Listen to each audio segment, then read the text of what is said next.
This is McCoy here. Welcome back to another week of Library at Home. I'm excited for our story today because I know for the last couple of weeks you guys have been learning about weather. So we have a story that kind of matches that today. Our story looks like this. It is called Lola Shapes the Sky, and it is written by Wendy Greenley and illustrated by Paolo Dominiconi. Lola Shapes the Sky. Now, this book is kind of a fun fiction picture book, but it is about clouds, different types of clouds that I know you guys are learning about.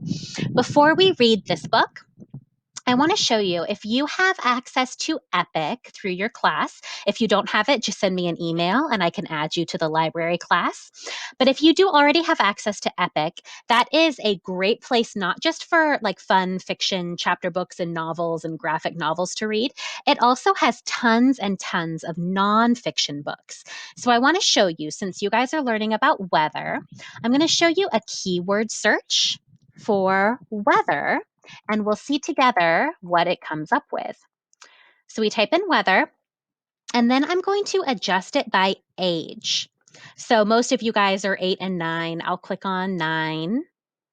And it's going to show books that are more at a third grade reading level. Here are a whole bunch of different titles that Epic has. So you can see they have some really good nonfiction books like Meteorology and the Real World, Weather Forecasting and the Real People Who Do It, Weather Robots, Tracking the Weather. If we go down further, we can see, oh, it's got a weather alphabet. That's cool. It's got some Nat Geo Kid stuff like volcanoes, blizzards, books about clouds, weather clues in the sky. If we click on Show More, it's going to show all of the books that Epic has available on that topic of weather. Look, it says there are over 100 books for kind of a third grade level that are about weather.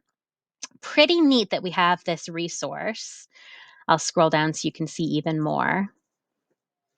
Spinning Wind and Water, books about hurricanes, books about tornadoes and floods, and you can click on them to get a little more information and then click on the cover again to actually read that book. Some of them have the read to me option as well. If you click on videos up here, sometimes Epic also has related videos like this: drought, climate and weather, tornadoes. If we click on audiobooks, you can see there's even an audiobook that has something to do with weather as well. So it's a really cool resource. While you guys are learning about weather, check out some of these really awesome recent nonfiction weather books. But for now, we're going to read our story, Lola Shapes the Sky. So this search bar you can also use to search for a title. So I'm going to type in Lola Shapes the Sky. Oh, I'm going to clear the filters so it brings up books that are at any level, not just for 9-year-olds. Lola Shapes the Sky. I'm going to move myself up here so you can see the book better. Lola formed on a fresh, wild wind.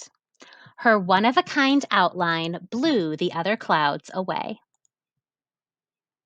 Who wants to make a shape with me? Lola asked. Clouds make weather, not shapes, said Thor. The other clouds bobbed in agreement. It had always been this way. Time for shade, Cyrus called, zooming high across the sky. As the other clouds quickened and thickened, Lola lengthened and looped. Look, I'm a snake, she hissed in jest. Shape up, Lola, Thor rumbled. Time for rain. Lola darkened. She strained. Her edges curled and swirled. As the other clouds splish-splooshed, Lola leaped. I'm a dolphin, she explained. Are you even trying? Misty squalled. It's time for snow. As the other clouds wish-whooshed, Lola thought cold thoughts. She chilled. She willed for ice and snow. She shivered and quivered and... Look at me! What's she doing? Tornado. You're the worst cloud ever, howled Thor. You didn't make shade or rain or snow. Maybe you should just evaporate. Goodness, pretty harsh. Lola watched the other clouds sail away. It was true. She hadn't made shade or rain or snow. Was she the worst cloud ever? Feeling low, Lola drifted toward a strange sound. A clap, a clap. Woohoo! Clap, a clap. And a shout. There, look up. Lola twisted. She twirled. She mirrored the ground and waited.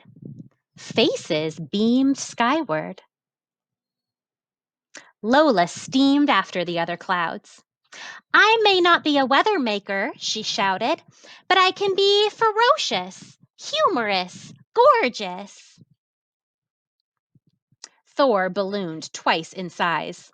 What good is that? He bellowed. Look down, said Lola.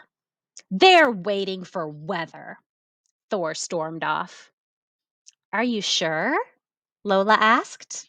And that's when she'd shaped a pillowy, billowy masterpiece. She's the Mona Lisa. Ooh! The sound rose from the ground. The other clouds gathered. Make more shapes, Lola. I'm a crocoplane. I'm a tuba-playing ballerina. Make room for the two-headed Kangasaurus. Show us how, Misty begged. Lola got to work. The other clouds fluffed and puffed. All but one. Thor flashed wildly and boom! His thunderclaps shook the ground. Bravo, Lola, Thor clapped. You are one of a kind. Oh, look, she made an umbrella to protect the people from Thor's thunderstorm. From that day on, clouds made weather and shapes, sometimes at the same time. Anybody know tomorrow's forecast? Thor asked. Clouds. Lots and lots of clouds, said Lola. The sky's the limit. And that's the end. It's got a little section that says all about clouds. Clouds are vital to life on Earth. Without clouds, there would be no shade, no rain, no snow. Clouds form when water vapor in the air condenses onto tiny specks of dust, like the water that appears on the bathroom mirror when you shower. No two clouds are exactly the same. Cirrus clouds are made of ice. Formed high in the sky, these thin, wispy clouds are usually the fastest clouds, powered by winds at 100 miles per hour. They look like they're standing still because they're so far away. Cirrus clouds often mean good weather or that a change in the weather is coming. Stratus clouds cover the sky like a gray blanket. Near the ground, stratus clouds are called fog. Stratus clouds bring drizzle or snow, or it may just be a dry, dull day. Cumulus clouds are clumpy clouds with sky visible around them. They look like the top of a head of cauliflower, or cotton balls, or popcorn floating in the air. Thunderstorms develop from cumulus clouds with a flat base that reach high into the sky, called cumulonimbus. So there are a few facts about clouds to go with the fiction story. If you check the link in the description to this video, or if you check on Google Classroom, if that's where you're watching, I'm going to move myself over so you can see me better. So if you look in the description on YouTube of this video or on Google Classroom, you're going to see a link to Epic and to where you can find this book at the public library too, but also a link to a art project having to do with clouds. It's a pretty fun one. You probably will be able to do it with supplies that you already have at home.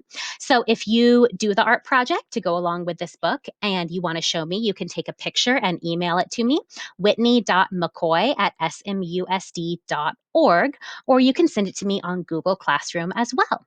So I hope you guys enjoyed the story. I hope you guys are having fun at home, that you're reading and growing your brains. I miss you a ton, and I hope I get to see you again soon. But for now, I will see you next week for more Library at Home. Bye, guys.